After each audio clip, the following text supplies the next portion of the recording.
First, let me say that you can download the full guide to low glycemic diet following the link up here or in the description. For more low glycemic meal ideas, go and check out the low glycemic recipes category up on my blog.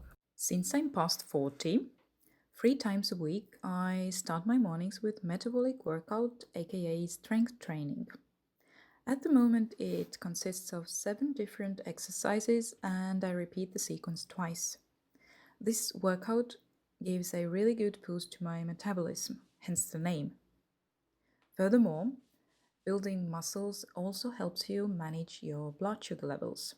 Muscle mass becomes especially crucial as we age. After I've showered, there's time for 2 glasses of water to rehydrate. And then I'm off to my morning walk. This is a ritual I have every morning despite the weather. It's my self-care time. It's me time. I prefer to do it in total silence. I won't even listen to a podcast. Here's the only chance during the day that I'm able to be with my own thoughts with no interruptions. Plus, it's an awesome aerobic exercise that gives a good start to the day. I enjoy listening to the waves and observing the birds.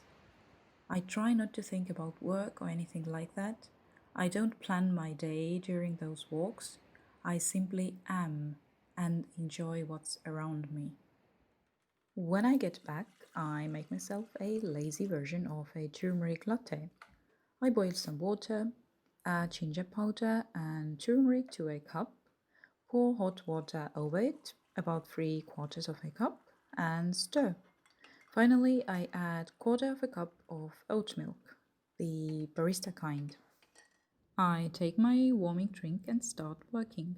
No brekkie just yet because I practice intermittent fasting.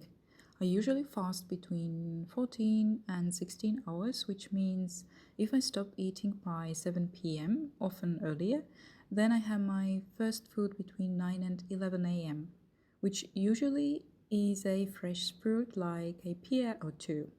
Studies show that intermittent fasting also helps stabilize your blood sugar levels. Now, before you say anything, I know that technically having a turmeric latte is breaking the fast. However, it's still easy on my digestive system. Besides, I can feel the difference. My head is a lot clearer if I don't have that porridge in the morning. Not saying that you can't have it. Feel free to take advantage of my low glycemic porridge guide. I make 3 different porridges in the video, plus you can go and have a look at the full step-by-step guide on the blog.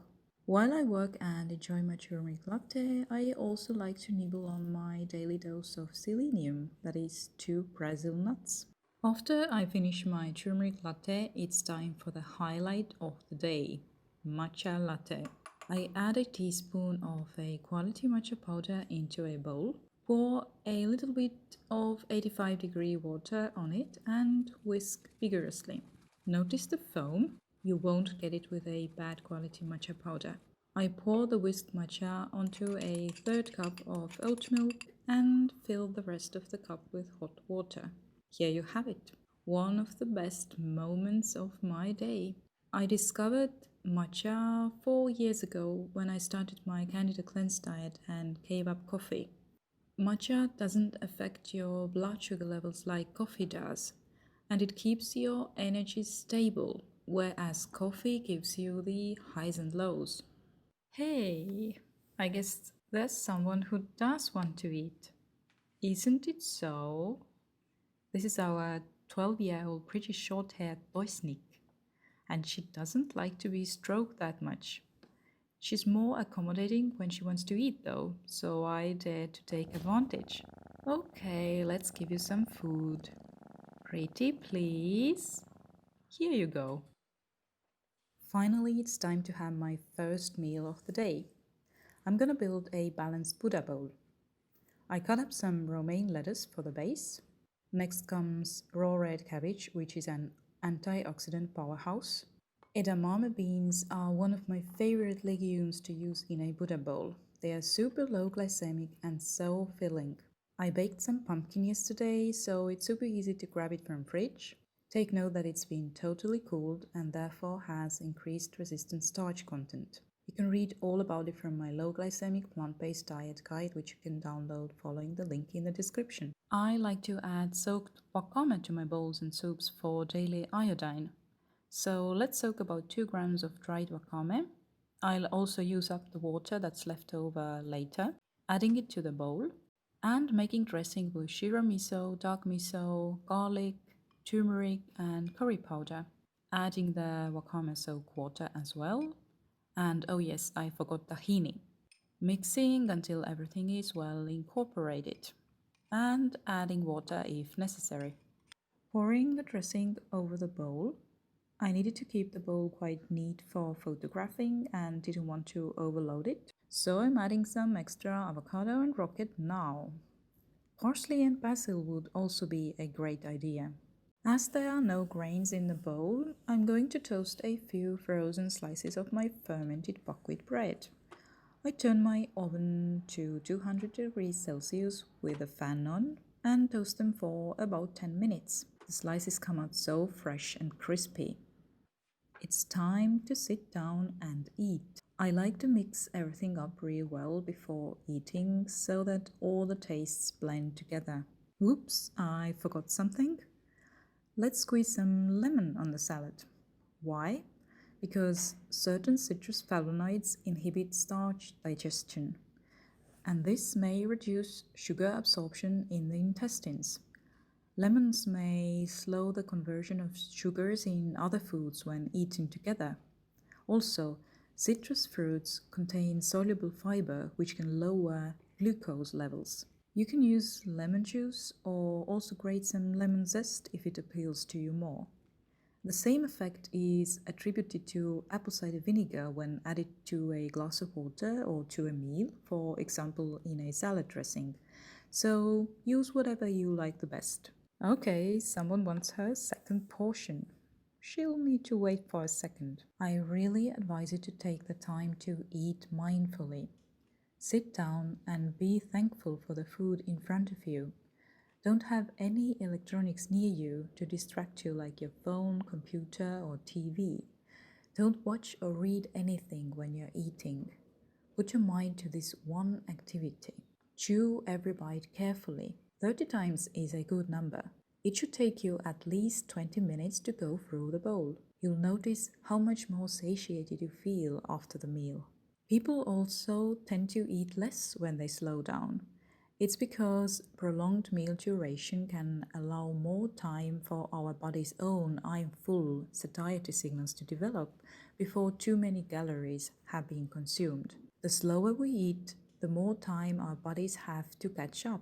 Furthermore, you'll be able to digest the food better. If you're interested to know more, Dr. Michael Greger has a whole chapter on eating rate in his book How Not to Diet. I'd like to think of myself as a role model here, but not all days are as good. Sometimes I do munch on my meal while working on my next blog post or YouTube video, but boy, usually my digestive system takes it out of me afterwards. Every day I make sure I have some errands to run after lunch. A brisk walk after a meal helps to keep the blood sugar stable and even blunt the blood sugar spikes after eating something high glycemic. Today I needed to return my kid's Halloween costume. One of my recent favorites is chaga tea, which is a mushroom. I use half a teaspoon of chaga powder and let it steep in hot water, 50 degrees Celsius, for at least 15 minutes. And then I add barista oat milk to it. It's like an alternative to a coffee latte. Such a good cuppa to have while I work. It's snack time. Today I'm gonna have a few pieces of dark chocolate, 92%, and then a few of my newest pumpkin bliss balls, the recipe of which will be in my upcoming low glycemic plant-based recipe book. In the meanwhile, you can find healthy low glycemic bliss ball recipes here among my YouTube videos and up on blog.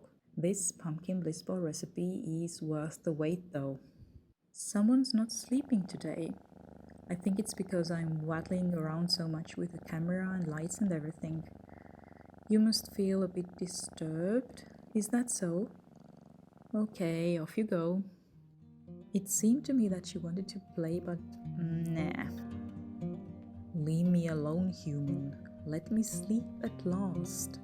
After all, I'm a madam in a respectful age. Other low glycemic snack ideas include oil-free baked kale chips, my savory sorghum muffins that I've literally been having every day since January. The cherry on top is that the recipe uses no oils or flour. These are my chocolatey low-fat bliss balls. Go and check out what they're made of. And crackers made of raw buckwheat groats, spread with some homemade cashew yogurt. Let's batch cook some comforting soup. It will be enough for dinner and lunch the next day. In the morning, I measured about 300 grams of green and red lentils and put them to soak until the afternoon. Here are the soaked and rinsed lentils with clean water, adding a few bay leaves, chopped carrots, beetroot, and sweet potato.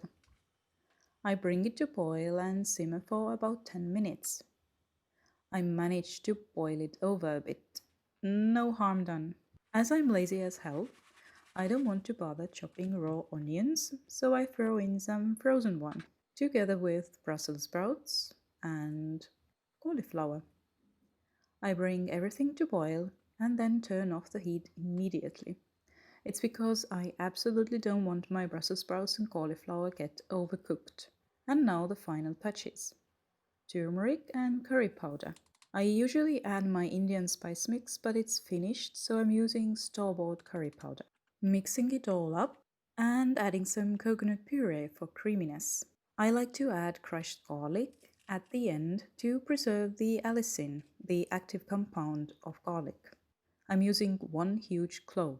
It's a super simple and satiating soup that's perfect for batch cooking.